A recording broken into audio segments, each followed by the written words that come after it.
Town range. इसे release किया गया था 2017 में। तो चलिए जानते हैं इसकी कहानी को बिना किसी देरी के। कहानी की शुरुआत में हम एक कार को देखते हैं जो कि सुनसान कंट्री रोड पर चली जा रही थी। अचानक ही कार का टायर फट जाता है और कार रुक जाती है। कार में से 6 लोग बाहर निकलते हैं, 3 लड़के और 3 लड़कियां, जिनके नाम है टॉड और उसकी गर्लफ्रेंड सारा और उनके दोस्त जोडी, केरेन, जेफ और एरिक। ये लोग जोडी की छोटी बहन की सरप्राइज बर्थडे पार्टी में जा रहे थे, जो कि एक रिमोट टाउन में है। और ये सड़क भी इतनी सुनसान है कि इन्हें कई घंटों से अपने अलावा और कोई दूसरी गाड़ी इस रोड पे नहीं दिखी है। लेकिन टेंशन की कोई बात नहीं थी, क्योंकि इनके पास एक एक्स्ट्रा टायर पड़ा है, तो इन्हें बस टायर बदलकर यहाँ से निकलना है। सभी लड़के टायर चेंज करने में लग जाते हैं। वहीं सारा उन सभी की एक सेल्फी लेकर ऑनलाइन पोस्ट करने लगती है और वो देखती है कि यहाँ ठीक से सिग्नल नहीं मिल रहे थे। अब जेफ अकेला टायर चेंज करने लगता है और बाकी सब धूप से बचने के लिए कार की दूसरी साइड बैठ जाते हैं और एरिक झाड़ियों में हल्का होने चला जाता है।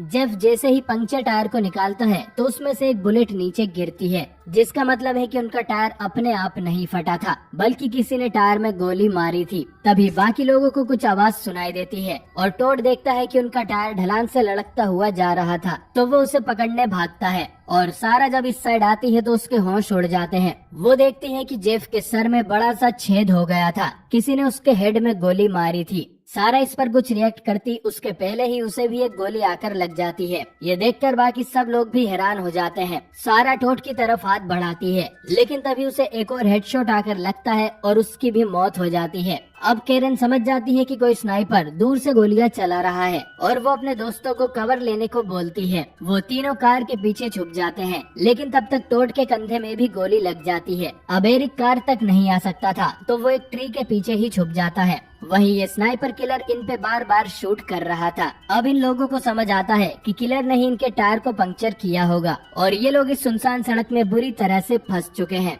साथ ही स्नाइपर ने अब तक सप्रेसर लगा रखा था, जिससे किसी को गन की आवाज नहीं आ रही थी, लेकिन अब वो सप्रेसर को भी निकाल देता है ताकि बुलेट्स और ज्यादा डैमेज कर पाए। ये सब बातें केरन जानती है, क्योंकि वो एक मिलिट्री फैमिली से है और उसे गन और सर्वाइवल की काफी नॉलेज है। पर अब ना तो इनके पास फोन में सिग्नल था, न ही इनकी कार का टायर ठीक से लगा था और इन्हें ये भी पता नहीं है कि ये स्नाइपर आखिर कहां से गोलियां चला रहा है। एरिक बोलता है कि उन चारों को एक साथ जंगल की ओर भागना चाहिए, किलर उन सब पे एक साथ निशाना नहीं लगा पाएगा। केरन बोलती है कि उसने एक चलती गाड़ी का टायर शूट किया है, तो पैदल भाग रहे इंसानों को मारना तो उसके बाएं हाथ का खेल होगा और वो चारों को एक साथ निपटा देगा। जोडी कहती है कि कोई ना कोई कार इस तरफ जरूर आएगी और वो सड़क पे पड़ी 2 लाशें देखकर जरूर रुकेंगे या तो पुलिस को कॉल करेंगे। अब केरन को याद आता है कि उसे कार के थोड़ा पीछे नेटवर्क मिल गया था, तो टॉड अपना मोबाइल निकालकर उसे एक सेल्फी स्टिक पर लगाता है और मोबाइल को ऊंचा कर नेटवर्क पकड़ने की कोशिश करता है। और केरन ने पहले ही इसका गूगल असिस्टेंट भी ऑन कर दिया था। जैसे ही फोन में नेटवर्क आता है, केरन पुलिस को कॉल करने का बोलती है, बट तभी वो स्नाइपर मोबाइल को भी शूट कर देता है। अब थोड़ी देर बाद टॉड को आइडिया आता है कि वो कार को न्यूट्रल में डालकर उसे थोड़ा सा पीछे धकेल देंगे, इससे उन्हें नेटवर्क भी मिल जाएगा और वो कवर में भी रहेंगे। लेकिन जल्दी इन्हें रियलाइज होता है कि उनकी कार ढलान पे खड़ी है। अगर ये कार को न्यूट्रल करते हैं तो वो आगे की तरफ लड़कना शुरू कर देगी। टॉड के कंधे में गोली लगी है, तो दोनों लड़कियां कार को रोक नहीं पाएंगी। दूसरी दिक्कत ये भी थी कि जैसे ही टॉड कार को न्यूट्रल करने अंदर जाएगा, स्नाइपर उसे गोली मार देगा। अब ये प्लान काफी रिस्की था, लेकिन इन्हें कुछ तो करना पड़ेगा। अब केरन अपनी हुडी निकालकर उसे स्नाइपर का ध्यान बटाने लगती है। वहीं जोडी और एरिक अपने मोबाइल में वीडियो रिकॉर्ड करने लगते हैं ताकि स्नाइपर की लोकेशन पता कर सके। अब स्नाइपर इनकी चाल में फंसकर हुडी पर गोली चलाने लगता है। टॉड जल्दी से कार में जाकर उसमें चाबी तो लगा देता है, लेकिन कार को न्यूट्रल नहीं कर पाता और उसे बाहर आना पड़ता है। बट कम से कम इन्हें वीडियो देखकर ये पता चल गया था कि स्नाइपर कहाँ है। स्नाइपर असल में एक बड़े से पेड़ के ऊपर चढ़ के बैठा था। उसने एक गीली सूट भी पहना हुआ था, जिससे दूर से तो क्या कोई पेड़ के पास जाए तो भी स्नाइपर उसे नहीं दिखेगा। कुछ टाइम बाद टॉड फिर से यही प्लान ट्राई करना चाहता था, लेकिन इस बार स्नाइपर इनके झांसे में नहीं आएगा। अब टॉड को कार के पीछे पड़ा टूल बॉक्स दिखाई देता है, जिसे वो दौड़कर ले आता है और उसके ढक्कन को अपने हाथ से बांधकर एक शील्ड टाइप बनाने लगता है। वहीं केरन टूल बॉक्स में से गिरा हथौड़ा, चाकू और एक लाइटर को अपने पास रख लेती है। अब इधर एरिक को इनके प्लान के बारे में कुछ भी पता नहीं था, तो उसे ये डर लग रहा था कि ये तीनों उसे अकेला छोड़कर भागने वाले हैं। अब कैरन और जोडी कार को पीछे धकेलने के लिए तैयार हो जाती है और टॉड कार के अंदर जाकर उसे न्यूट्रल में डाल देता है, बट उसके हाथ में एक और गोली लग जाती है। अब जिसका डर था वही होता है, कार पीछे की जगह आगे लड़कना शुरू कर देती है। टॉड भी उन दोनों की मदद करने आता है, बट वो इस कार को नहीं रोक पाते और इस सब में जोडी गिर के पीछे ही रह जाती है। स्नाइपर कार के टायर में गोली मारता है, जिससे कार रुक जाती है। अजीब बात ये थी कि जोडी ओपन में बैठी हुई थी, लेकिन फिर भी स्नाइपर उसे गोली नहीं मार रहा था। कैरन को लगता है कि शायद स्नाइपर रीलोड कर रहा होगा, तो वो जोडी को भागने का बोलती है। ये सुन एरिक भी जंगल की तरफ भागने लगता है, लेकिन तभी एक गोली सीधा उसके पैर में आकर लगती है। एरिक फिर भी भागने की कोशिश करता है, लेकिन स्नाइपर उसकी दूसरी टांग में भी गोली मार देता है और तीसरी गोली मारता है उसके पिछवाड़े में। अब स्नाइपर एरिक को तड़पने के लिए छोड़ देता है। असल में उसने कोई रिलोड नहीं किया था, उसने जोडी को चारे की तरह यूज किया ताकि एरिक अपने कवर से बाहर निकले। स्नाइपर के लिए ये सब बस एक गेम की तरह है। एरिक अपने बेल्ट से अपनी टांग को बांध लेता है ताकि उसका ज्यादा खून ना निकले और बेहोश हो जाता है। इधर कैरन अपने साथ लाई उस लाइटर से हथौड़े को गर्म करती है और उसे टोड के घाव पर लगा देती है, जिससे टोड को दर्द होता है, लेकिन कम से कम उसका खून बहना बंद हो जाता है। कुछ घंटे और ऐसे ही बीत जाते हैं। गर्मी के कारण सबकी हालत खराब हो गई थी। टोड देखता है कि कार की बैक सीट में एक बोतल पड़ी हुई है। कैरन हथौड़े से उस बोतल को बाहर निकालती है और तीनों उसमें से थोड़ा थोड़ा पानी पीकर बोतल एरिक के पास फेंक देते हैं। एरिक वो बोतल उठाकर उसमें से पानी पीने ही वाला था, लेकिन स्नाइपर एरिक के हाथ में भी गोली मार देता है, जबकि उसने खुद के लिए खाने और पीने का पूरा इंतजाम कर रखा था। कुछ देर में टोड देखता है कि सारा की बॉडी को कौवे खा रहे थे। ये देखकर उसे बहुत बुरा लगता है। जोडी कैरन को अपनी सिस्टर की एक फोटो दिखाती है, जिससे शायद अब वो कभी नहीं मिल पाएगी। टोड भी इन्हें बताता है कि सारा और वो जल्द ही शादी कर फैमिली शुरू करने वाले थे,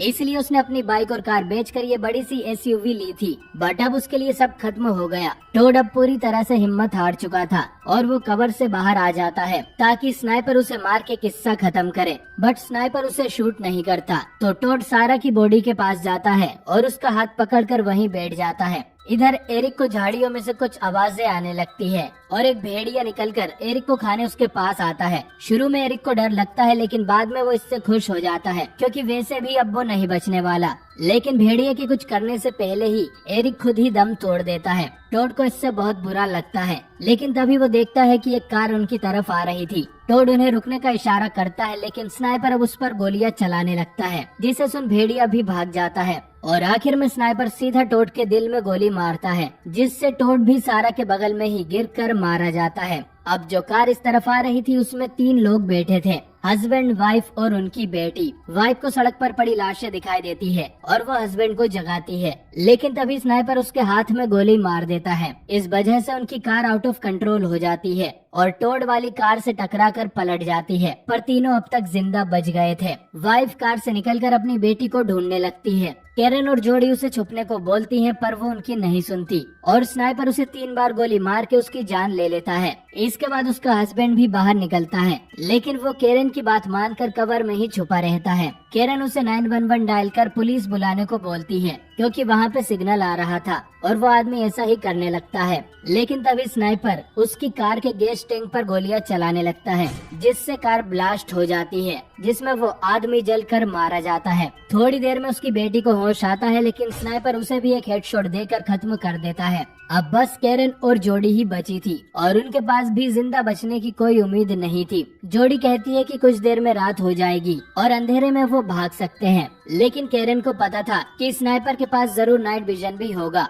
और वो रात में भी उन्हें देख लेगा। तभी कैरन की नजर जलती हुई कार पे जाती है और उसे एक आइडिया आता है। जैसे हम पबजी में स्नाइपर से बचने के लिए स्मोक ग्रेनेड का यूज करते हैं, कैरन भी ऐसे ही धुएं की आड़ में भागने का प्लान बनाती है। कुछ घंटों में रात हो जाती है और चारों ओर अंधेरा छा जाता है, लेकिन स्नाइपर को इससे ज्यादा फर्क नहीं पड़ता और वो अपना नाइट विजन ऑन कर लेता है। इधर कैरन और जोडी एक चाकू से कार के टायर्स को पंक्चर कर उसका ट्यूब निकालने लगती है और फिर उसे कार की बैक सीट में पटक कर उसमें आग लगा देती है, जिससे ढेर सारा धुआं निकलने लगता है। इन दोनों ने अपने मुंह पर कपड़ा भी बांध लिया था, क्योंकि टायर का धुआं जहरीला होता है। अब स्नाइपर को कुछ भी नहीं दिख रहा था, तो वो अंधाधुंध कहीं भी गोलियां चलाने लगता है। अब ये दोनों यहाँ से भागने ही वाली थी कि तभी इनकी नजर एक पुलिस ट्रक पे पड़ती है जिसमें कि 4 पुलिस वाले थे। यानी कि मरने से पहले हस्बैंड ने पुलिस को कॉल कर सब कुछ बता दिया था। इनमें 2 ऑफिसर शार्प शूटर भी थे, लेकिन अभी तक इन्हें किलर की लोकेशन नहीं पता थी। यहाँ के हालात देखकर शेरिफ और बैकअप मंगवा लेता है, लेकिन तभी एक गोली ड्राइवर सीट पर बैठे एक ऑफिसर को आके लगती है, जो उसका जबड़ा चीरते हुए निकल जाती है। वो मर जाता है, लेकिन उसका पैर एक्सेलरेटर पर रखा हुआ था, तो उनका ट्रक आगे बढ़ने लगता है, जिससे पीछे खड़े ऑफिसर में से एक नीचे गिर जाता है और उसे भी किलर हेडशॉट देके मार देता है। अब इन सब के बीच केरन जोडी को भागने को बोलती है, लेकिन जोडी हिम्मत नहीं कर पा रही थी, तो केरन अकेले ही जंगल की तरफ भागने लगती है। लेकिन थोड़ा आगे जाने पर ही एक गोली सीधा उसके सर में आके लगती है और केरन भी मारी जाती है। अब दोनों पुलिस वाले जोडी के पास आ गए थे, तो वो भागकर उनके ट्रक के पीछे छुप जाती है। वो उन दोनों से कहती है कि उन्हें ट्रक में बैठकर यहाँ से निकल लेना चाहिए, लेकिन ये लोग उनके साथियों की मौत का बदला लेना चाहते थे। वो दोनों किलर की तरफ अंधाधुंध फायरिंग करने लगते हैं, लेकिन उसे एक भी गोली नहीं लगती और वो किलर इन दोनों पुलिस वालों को ही शूट कर मार देता है। अब सिर्फ जोडी ही जिंदा बची थी और वो फाइनली हिम्मत दिखाकर उस पुलिस कार में बैठती है और उसे तेजी से चलाने लगती है। स्नाइपर उसे भी शूट करने की कोशिश करता है, पर बस उसके कंधे पर ही गोली मार पाता है और जोडी असल में कहीं और नहीं बल्कि स्नाइपर की तरफ ही आ रही थी। जोडी पुलिस कार को उसी पेड़ में लाकर ठोक देती है जिसके ऊपर स्नाइपर बैठा हुआ था और झटके के कारण स्नाइपर और उसकी राइफल दोनों नीचे आ गिरते हैं। जोडी जल्दी से वो राइफल उठा लेती है और किलर उसके सामने था, जो अपने चाकू को लेकर जोडी की तरफ बढ़ने लगता है। उसे लग रहा था कि जोडी गन नहीं चला पाएगी, लेकिन जोडी उसे करीब 3-4 बार गोली मारती है, जिससे वो नीचे गिर जाता है। अब उसे खत्म करने के लिए जोडी हेडशॉट देने वाली थी, लेकिन आखिरी बुलेट राइफल में ही जाम हो जाती है, तो जोडी राइफल को आगे से पकड़कर उससे मार मार के किलर के हेड का कचुम्बर बना देती है, जिससे फाइनली ये साइको स्नाइपर मारा जाता है। जोडी देखती है कि किलर ने राइफल पर कुछ लाइंस बनाई हुई थी और जितनी ये लाइन है उतने मासूम लोगों को ये आदमी आज तक मौत के घाट उतार चुका है। और राइफल की दूसरी साइड जोडी के दोस्तों की लाइंस बनी हुई थी। ये देखकर जोडी को और ज्यादा गुस्सा आ जाता है और वो एक आखिरी बार किलर के हेड में मारती है, लेकिन इस झटके से जो बुलेट जाम हुई थी वो चल जाती है और सीधा जोडी के गले में जाकर लगती है, जिससे किलर के साथ साथ जोडी भी मारी जाती है।